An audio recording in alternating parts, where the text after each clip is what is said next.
Hello and welcome everybody to this afternoon's conversation with me, Ira Mukhoty, and my author today, Moin Mir.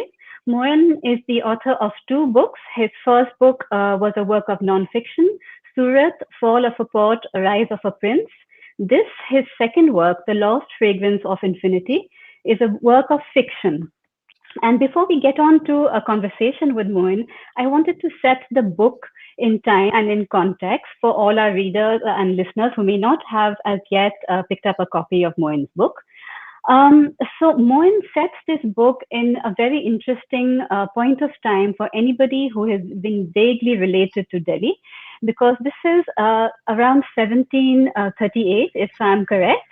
And this is the beginning of the end of the Mughal Empire. This is the reign of Muhammad Shah Rangila, the genteel rule of this Mughal Pasha who was very interested in philosophy and culture. But these are the very last years where all this can exist in peace and harmony, because about to enter into the scene in a catastrophic manner is Nadir Shah, the plunderer. And after that, all goes to hell in the great city of Shahjahanabad. And this is the beginning of the end of the Mughal Empire and of Delhi. So Moin sets the action in the city of Shahjahanabad with his character Karar Ali, who is a craftsperson. He is a maker, or rather renovator of tiles, and he is caught up in the middle of all this catastrophe and this action. And he is in love. In the beginning of the book, we see him in love, deeply in love with this woman called Abira, but he has to leave the city. He has to begin a journey of exile, and he moves away from Delhi into Central Asia, into the Ottoman lands, and then into southern Spain. And this is a journey that is both physical and metaphorical, as he's somebody who is very interested in Sufi thought. But this journey helps him to deepen his understanding of what it means to be a Sufi, what it means to love somebody, what is loss, what is grief, what is compassion. And through his journey of understanding, we are also brought to experience some of the different ideas of Sufism. And so Moin uses these techniques in what I would say is a very accessible manner to understand some of the pretty profound learnings that we have in Sufism. So Moin, to begin with, just tell us a little bit of how you thought that you would handle this subject, why you chose fiction. Was it very specifically to appeal to a broader audience and to bring them into this ambit of Sufism, or did you have some other thought to it? And just explain the journey a little bit. Thank you, Ira. And I want to specifically thank you, Ira, for taking the time and speaking with me about my book when you have a masterpiece yourself, which has come out recently. And, everyone is eagerly awaiting that. So I thank you for taking out the time to speak to me. And I thank Crosswords and Rolly for knitting this conversation together. Thank you so much.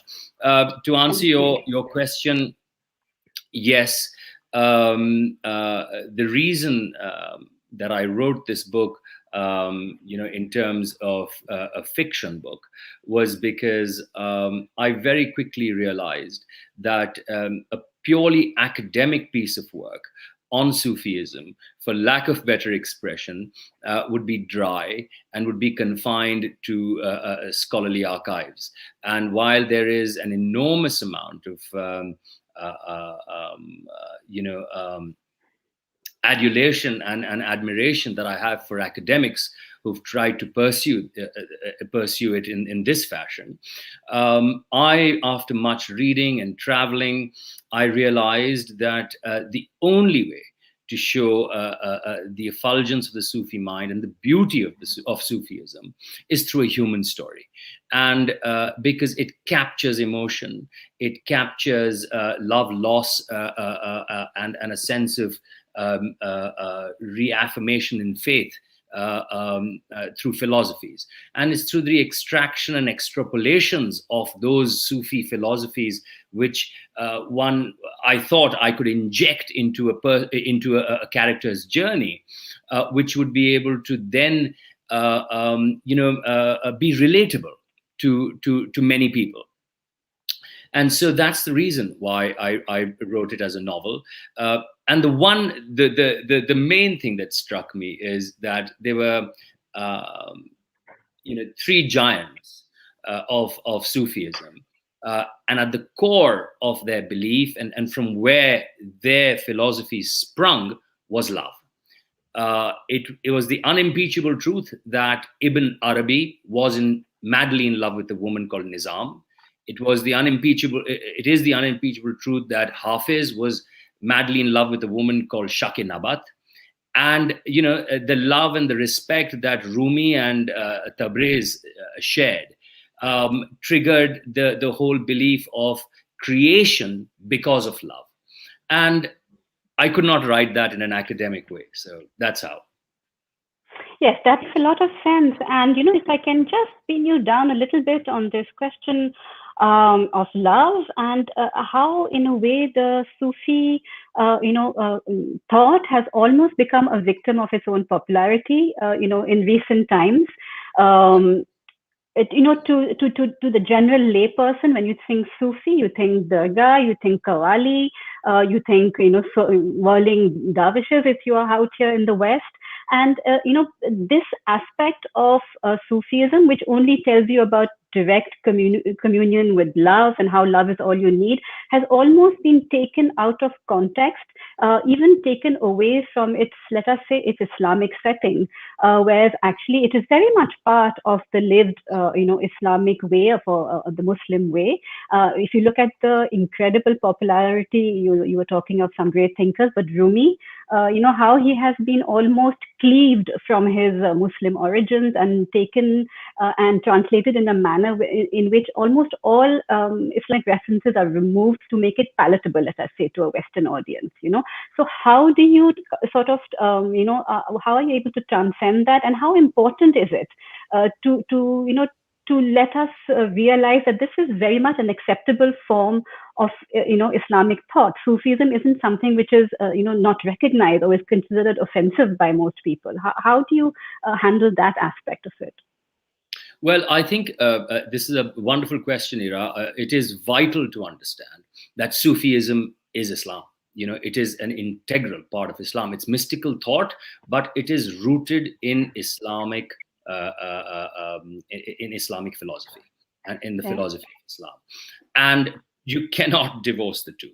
I think it's absolutely ridiculous when people try and deviate from that. Rumi was a practicing a Muslim. That is why he is called Maulana Rumi. Right. All of these wonderful men, Ibn Arabi, Rumi, Hazrat Nizamuddin Aulia, they were practicing Muslims. And the only thing is that they were deep thinkers. They were philosophers. Ibn Arabi looked at Islam and the concept of Wahadatul Wujud, which means the unity of being, which he actually came about with, is because he looked at Islam through the lens of metaphysics. And he looked at life through the lens of metaphysics. And that was a whole philosophy that was developed, rooted in Islamic mysticism. So you're absolutely right. It is, it is impossible to divorce the two, and one should not do that. As far as the love aspect is concerned, and I think you're absolutely right. When one thinks of Sufism today, one thinks of whirling dervishes. You go to a dargah, you go for a mannat, which is all wonderful. And to be very fair, Ira, I still do that. So, and I think it's beautiful. I do it too. Yeah, I still do it. I still go to Ajmer and fall on my knees. So I'm not in any way saying that it's something that should not be done. In fact, it is something that brings about humility. The only thing that I stress upon is that there is more to it. There is the philosophy that one should read. It is the concept of love of the whirling dervish. Look at it from the lens of philosophy, where his hand is up, one of his hands is upturned and the other palm is facing downwards. It's about balance. It's about the balance of life. It's about the balance of universe. It's about the balance of planets. And once again, those are the deeper meanings that one has to investigate. Once again, staying with your question about love, the concept of takhliq, for example, which is creation, It comes from love. There's a verse, some say that Sadi had written, and some other people debate that it was by another Persian Sufi. And they say, and it's a verse which I write in my book, and it says, how do you perceive God? And the protagonist says, God said that he wanted to be known and he wanted to be loved. So he created creation. So the whole concept of takhliq or creation comes from love. Rather than just looking at a whirling dervish, as you rightly said, and going away feeling, it's a wonderful show, take a deeper dive into understanding where that comes from. Right. I'm talking about takhliq, as you were saying. For example, I believe that there are many different words in Urdu, in Persian, which mean love, whereas in English it is much more limited. Just like the Scandinavian countries have 20 odd words for snow, and we just have the one word for it, right? So it depends on your lived environment, the context in which you live. So in talking about translations, how do you, deal with this problem? I know that, when I was working on Akbar, one of the huge misconceptions that's happened was because of a mistranslation of the concept of Sulaykul, which was wrongly believed to be a new religion at that time. And people were like, oh, Akbar has founded a new religion, whereas that was absolutely not the case. It was, a translation which was wrongly interpreted. How do you cope with things like these very fine nuances of meaning of different kinds of love for the divine? Do you read? I believe you've taught yourself Persian. You've learned the language. How do you approach this very, very prickly issue of translating these very sensitive phrases?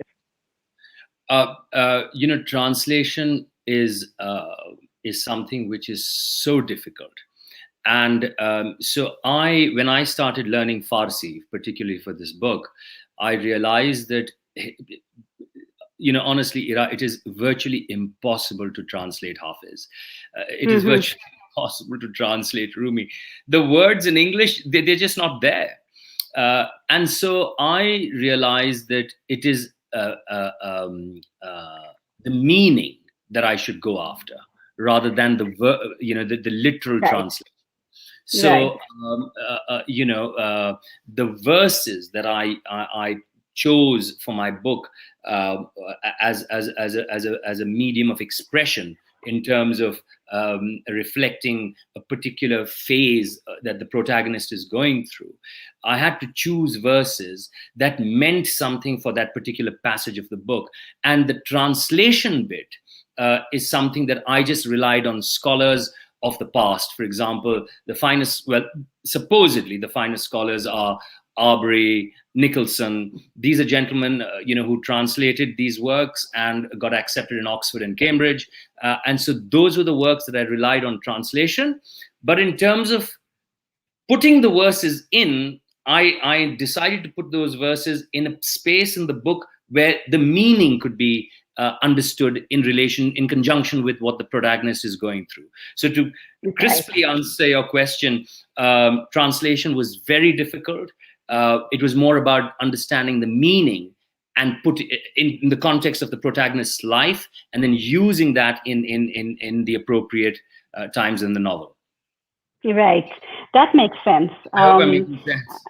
No, that makes a lot of sense, especially the way you started off by saying that it's the essence of the thought that you're trying to convey, not necessarily a literal translation word for word. That makes a lot of sense. And if we've spoken about the love on the one hand, there's another sort of contrasting part to Sufism, which is reason. You just touched upon it early on, like the writings of Ibn Arabi and others, how there was a huge focus on aql or reason, and something that we don't often think about when we think about Sufism is that a lot of thought is put into it. Reason is very greatly valued. And I remember again I am obsessively coming back to Akbar, but he had this side to him too, where he would put everything to the test of reason.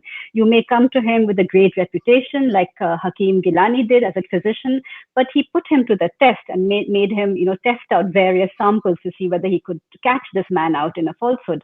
So tell us a little bit, about the role of aql or reason in the system. The role of aql and reason is of paramount importance. What the Sufis do not digress from is one thing, which is under the overarching umbrella of your quest for the divine and your love for the divine, which is the overarching umbrella, lies reason, logic, even mathematics, science, all of that. Now, it's a very complicated philosophy to understand, and the one who does this repeatedly, and a lot of Sufis after him do it as well, is Ibn Arabi. And I had the good fortune to read Ibn Arabi in the Koç University in Istanbul, and then again in Andalusia, Spain. And it takes a lot of reading, rereading, and rereading to even try to come to some space where one can understand him. But yes, reason is absolutely vital. Now, taking a leaf from Ibn Arabi's page were a galaxy of Sufi philosophers who took reason to the next level. Ibn Tufayl, he wrote Hay ibn Yaqzan, which was the first philosophical novel.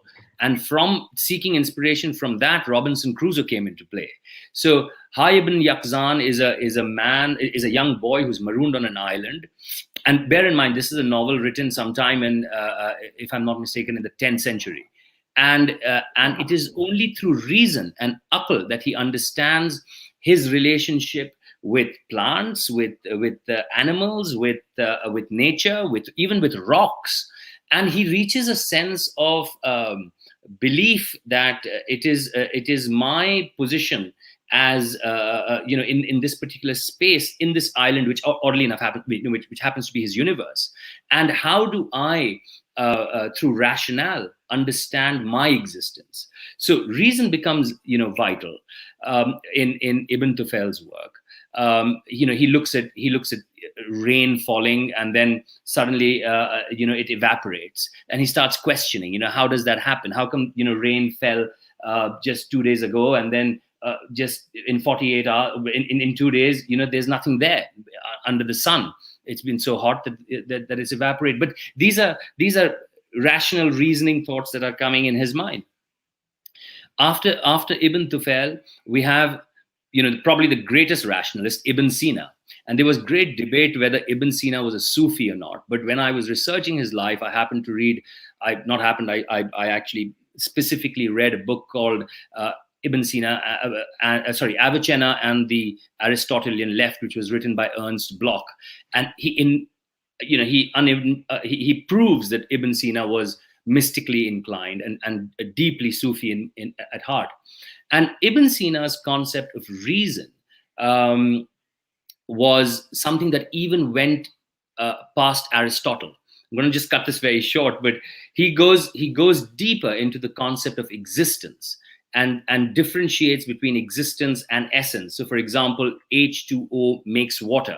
But if H2O do not come together, water doesn't exist. So while essence exists somewhere, existence doesn't necessarily happen until they come together. So these are fine thoughts, once again, deeply rooted in reason, but not divorcing themselves from faith. Once again, under the overarching umbrella of faith and spirituality, they drop reason, which is wonderful. Yes, and quite extraordinary, because today we tend to think of these as two very divergent ways of thinking. You are either religious or you're scientific. You cannot be both at the same time. Somehow today we are given an either-or choice. It doesn't seem possible, to have the two together. And yet your central, reasoning through your book seems to be that is just part of the spiritual progress. Being a thinking human being, a reasoning and a logical human being actually comes from having this questioning attitude, this seeking attitude. Again, something I saw in Akbar's time. He questioned everything, and he found nothing wrong in that. And at the same time, he was a religious man, spiritual man. Somehow today we have lost that connectivity, and we tend to think of it as black and white. We do, and the problem there lies that the works of the Sufis, for lack of better expression, are lost. Ira, coming back to the same how we began the conversation, it is beginning to become not beginning. It has become conversation of a kawali over biryani. It's become that. How many how many people have taken the time to read Ibn Sina or Yeah. Ibn Tufayl? And it's only when we and my one of the reasons why I wrote this book, Ira, was Sufism has a beautiful acceptance. As we saw, Qawwali, poetry, dancing, it's beautiful. But we need to lift the curiosity for Sufi literature. That is still yet not done. And Right. I'm hoping that through my novel, through a human story of my novel, people are more curious to read more about Sufi philosophy. Right. We've got a question that's popped up on Facebook where somebody has asked, why do you think Rumi got the references to go as far as the West, I think? And can you talk about the marriage between mathematics, science, spirituality, and art in Sufism? Sorry, I didn't understand the question about Rumi. Where did he get the? Yeah, I think that there's maybe a word dropped there. Why do you think Rumi got the references to go as far as West? I'm not sure what exactly that question is about, Yeah, but I we don't can know. talk about the marriage between mathematics, science, spirituality, and art in Sufism. Yes, and so Ira, the Sufi mind was a curious mind. Mm-hmm. It was not going to be chained, and it was not going to be confined to rules and regulations. It Yeah. viewed Islam as a philosophy. They were deeply rooted in Islam. They were Muslims, but they viewed Islam as a philosophy and how to better yourself.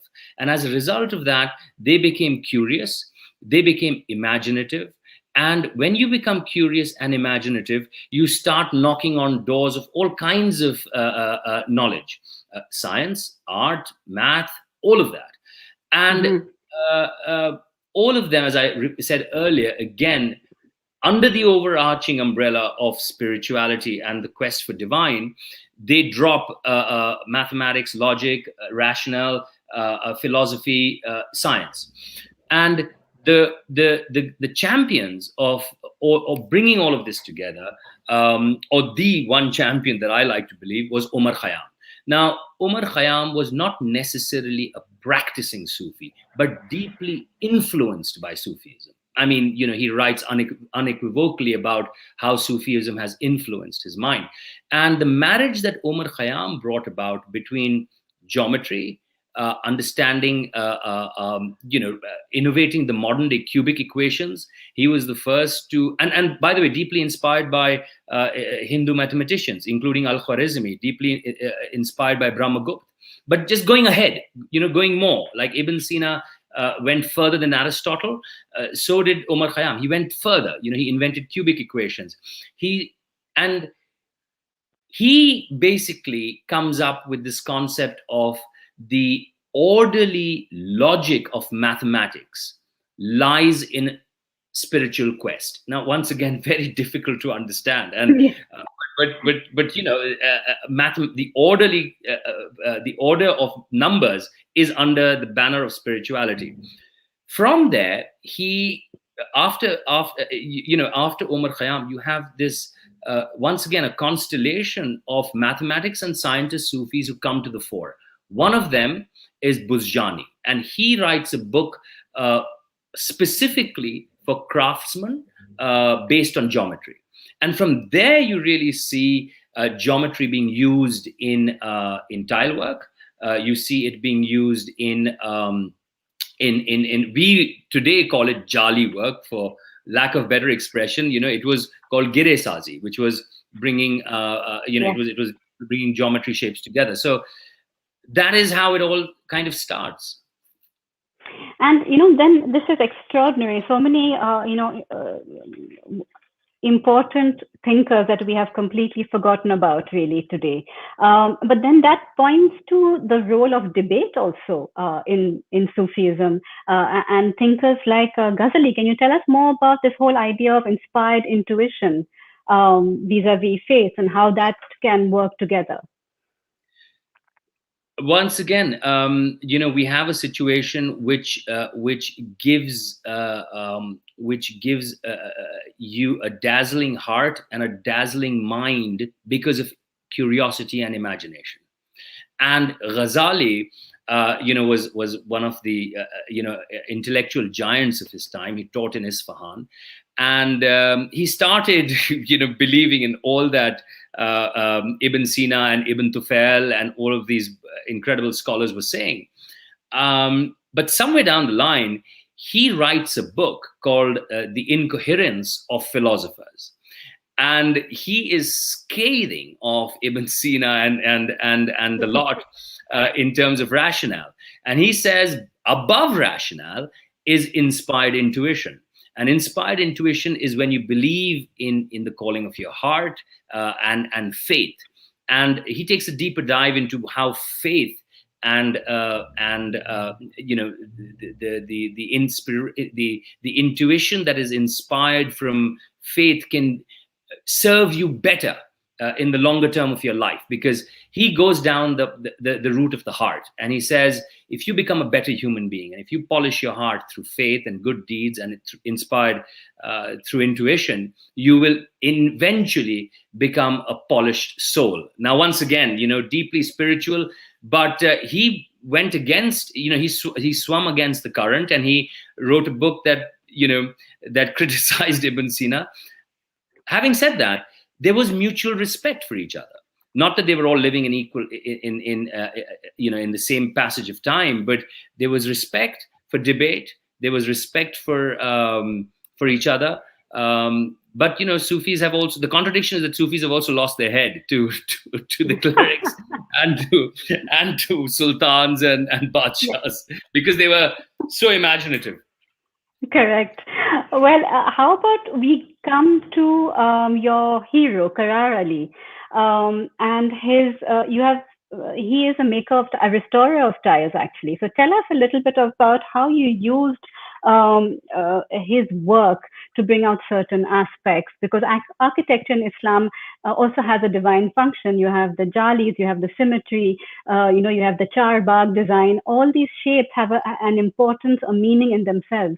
It can be a divine act to create architecture. So tell us a little bit about Karar Ali, what he does and how his work evolves through the book. Karar Ali is a thinker. He's someone who's deeply influenced by Sufism. He's not a practicing Sufi, but he's deeply influenced by the works of the Sufis. And, he carries in himself this desire to marry mathematics and art. And it is, it is his love for a woman called Abira, for whom he wants to create a pavilion. And he's unable to do that until and unless he is taken under the guidance of a murshid who happens to be a Sufi from Isfahan, and he guides Karar Ali and teaches him this incredible art form of geometric tile making, which is deeply entrenched in understanding trigonometry, geometry, and artistry. And so once he's able to master this art form, he creates a pavilion for the woman that he loves as an expression of love. And he calls that pavilion Husn-e Jahan, which basically is the beauty of the universe, as if to tell her that this is a metaphor for our infinite quest. But the deeper meaning that the Sufi master teaches Karar Ali is that these geometric tiles are representative of the diversity of mankind interlocking in beauty. So you have a pentagon, a triangle, a square, a hexagon, all of them knitting together and interlocking together and coming together towards a star. And when you repeat that design, it becomes quite mesmerizing, and it becomes a design of the infinite. So it is a representation of mankind if they come together through diversity and interlock with a common objective of bettering themselves and bettering mankind, you will reach enlightenment. And so that's how Karar Ali starts off, making these tiles. and understanding the love for his woman, his lady, as the love for God, because he sees the attributes of the divine in her, and then compounded with the guidance of the Sufi, he's able to see the beauty of geometry and art marrying together in gire tiles. That's lovely. And I like the way you've used these very specific, crafts and things that we see all around us. In Humayun's tomb, we can see the star shape everywhere in Mughal buildings. It's really nice how you bring that in and connect it. And I liked one passage where you have a calligrapher speaking, I think, to Karar Ali, and he uses his own language to sort of answer a question of his. And he says, the Sufis applied an esoteric, mystical, and inward meaning to the verses of the Quran, which related to renunciation, satisfaction, hope, and poverty. For them, it wasn't a rule book to be imposed on others. It was about undertaking a journey within oneself, their main aim being to rid their lives of hypocrisy. I found that very, very moving and very, easy to understand in a way. So, can you tell us a little bit about, this hypocrisy that we must all get rid of in our lives?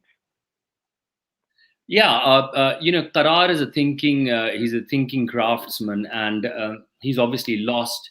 Well, I say obviously, hoping that people would have read my book, but he's lost all that he's had to violence and to complete to the ravagery of a plunderer called Nadir Shah. And yet deep within him, he is continuously striving to find the meaning of his existence. And the one thing that the Sufis always spoke about was the quality of hypocrisy. The quality of hypocrisy that is in all of us, is there in all of us, is the one quality that we need to expunge, and we need to better ourselves. And the act of saying something and doing something else, or the act of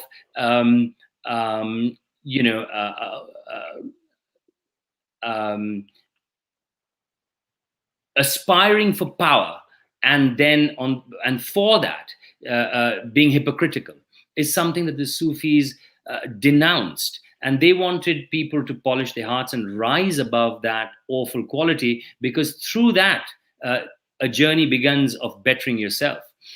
And so, that particular passage where he engages with a Sufi calligrapher in Bursa. At Rumi's Mausoleum in Konya. Sorry, just thinking about my book. Is a moment of enlightenment in many ways for him, and it's about going within. Stop looking outwards for betterment of your life. Look within, and the first thing you do when you go within is to try and expunge hypocrisy. And another very, important trait I think that you, bring out in the book is compassion. We have Karar Ali meeting a lot of different people, like a very violent slave trader, a prostitute, an Ottoman princess who's never known love. And all these people, he develops this feeling of compassion, of empathy, which seems to be a very important part of his journey as a Sufi seeker. Do you have a passage from your book that you could read to us about this, about compassion and its role, the role that it has to play, that we could perhaps listen to? Yes, and I'll do that. But if you give me a minute, just a second, Ira, I'd like to. That became a very important part as I was writing the book and the characters were evolving, because I wanted people to when they were going along this journey with Karar, I wanted them to see how the diversity of mankind is reflected in the Sufi gire tile, geometric tile of different shapes and different varieties. And when the goodness in you comes together, by you, I mean mankind, you can achieve great things. And so you're right, he meets a prostitute, he meets a slave trader, he meets a princess, and all of them are basically just human beings, trying to find their way in life. And it is through the goodness of your soul, and it is through the small acts of doing good that you reach a sense of understanding what your space is in this world. So I'll read that passage out. And I was also hoping that through these relatable characters, Sufism is better understood rather than Right. giving a lecture on what it is to be doing khidmat-e-khalq, which is the selfless service to mankind. So I'll just read Right. this. Yes. So this is the time in his life when he's in Istanbul, and he lands up meeting a whole bunch of people. Two of them are acrobats, Izzat and Hikmat, and they've had the most turbulent life. They've been scoffed at and mocked at all their lives for being descendants of a general who had fled. So I'll read this passage out. It had been a life of misery for Izzat and Hikmat. Everywhere they went with their animal tricks in Istanbul, they were ridiculed, and a few coins thrown at them if someone felt pity. At times they did acrobats, but that didn't stop the ridicule and didn't increase the coinage. Izzat and Hikmat were stout. Although young, both had receding silver hairlines because of the hardships life had flung at them. But that night, when the two young men performed their tricks, the gathering didn't mock. In fact, they applauded. The coins received weren't flung at them, but instead given in their palms. They pressed it against their chests in a show of gratitude. Come and see us at our lodgings whenever you wish, or even drop by the Sultan Ahmed Library where I work, said Karar. Hoja, we are honored. We don't remember anyone speaking kindly to us, said Izzat. Don't worry about all that. Spend time with us. Karar felt deep compassion for them. For the next few months, Karar changed focus. Instead of pursuing plans for the pavilion with the supreme architect, he spent time with the two sons of Holar Pasha. With their association with the troop in the inner circle of the Sultan, the taunting in Istanbul reduced for the two youths. Such was the spirit of Rumi's kindness that descended on all of them, that on a clear day they went into the forest and released the animals, and the youths decided to focus on their basic acrobatic skills. Karar made a few little toys in the kilns, and the troupe went all around Istanbul performing and showcasing their crafts with great success.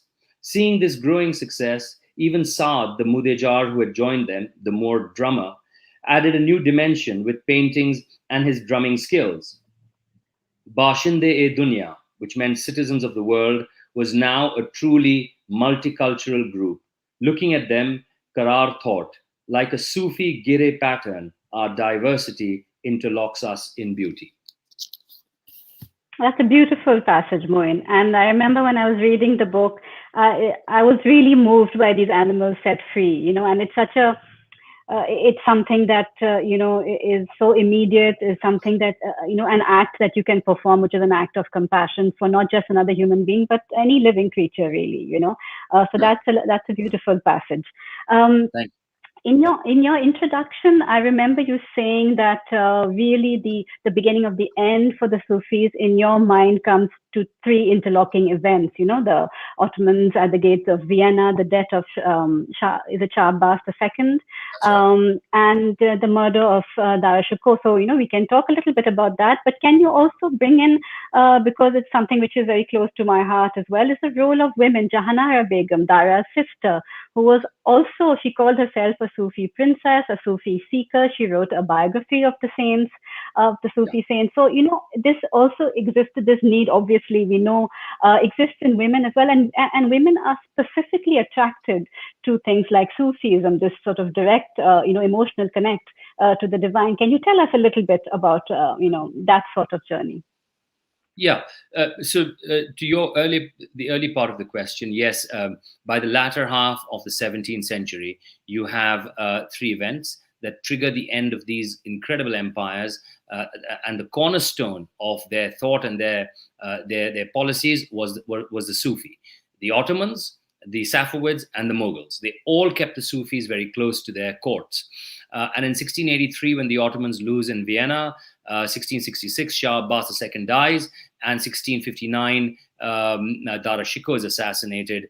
You see the contraction of these empires because the Sufi is alienated, and that vacuum is been replaced by plunderers, by men who are driven only by power. Not that the sultans and the badshahs and the shahs were not; they absolutely were. But at least they kept the Sufis close, which triggered scientific innovation. It triggered curiosity, poetry, art, literature, etc. And the women got immensely influenced by Sufism. You're absolutely right. Jahanara, who's the sister of Dara Shikoh, becomes a great practitioner of Sufism. In fact, she studies the teachings of Khwaja Moinuddin Chishti, of Hazrat Nizamuddin Aulia, and she is not the first woman who's a Sufi in many ways. Rabia Basri was a great Sufi who was a woman and who spoke unflinchingly about the love for divine as well as the love for sciences. We also have a Sufi in Andalusia, Hamda bin Ziyad, who I quote at the latter end of my book, and she was the only child of a school teacher in Andalusia. And she got the finest education because the father believed in educating his daughter. And the daughter became one of the finest poets and philosophers and practicing Sufis of Spain. So from Hamda bin Zayed to Jahanara and to Rabia Basri, immense amount of ladies, got influenced by Sufism and practiced it. In fact, the Betakshi order in Turkey made it very clear that the women should not be wearing veils. They should be going out and socializing with men as well as getting a modern education. And as a result, the Betakshi order was one of the most progressive Sufi orders that we've had. That's wonderful. I didn't know about the Betakshi order. Very good to hear about that. We have a few questions here that have come up. I think some of which you have actually answered. There are a lot of parallels drawn between Sufism and mysticism. Could you speak a bit more on that? We have covered it a little bit. If there's anything in addition you would like to add to that, and the Sufi Giri style and how they represents the Sufi call for integrating the diversity of mankind in the quest for enlightenment. Should I answer that, or is that a comment? Characters in the book that resemble various geometric shapes. Yes, I mean that was the whole idea, and I was looking for a ribbon through which I could tell the story of Karar Ali through the lens of Sufism, and that ribbon was the Gire Sazi and the Gire tiles, and they represent, the academic definition of sacred geometry is about how different shapes lead to this infinite design in the quest for the infinite, which I write about.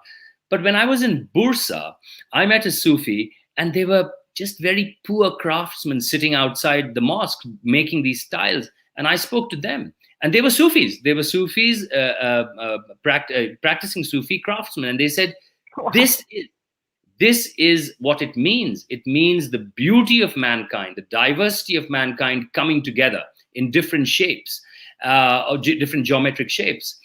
And the minute I heard that, I said, this has got to be the kind of ribbon for my book, because you see it in Andalusia and you'll see it in Delhi.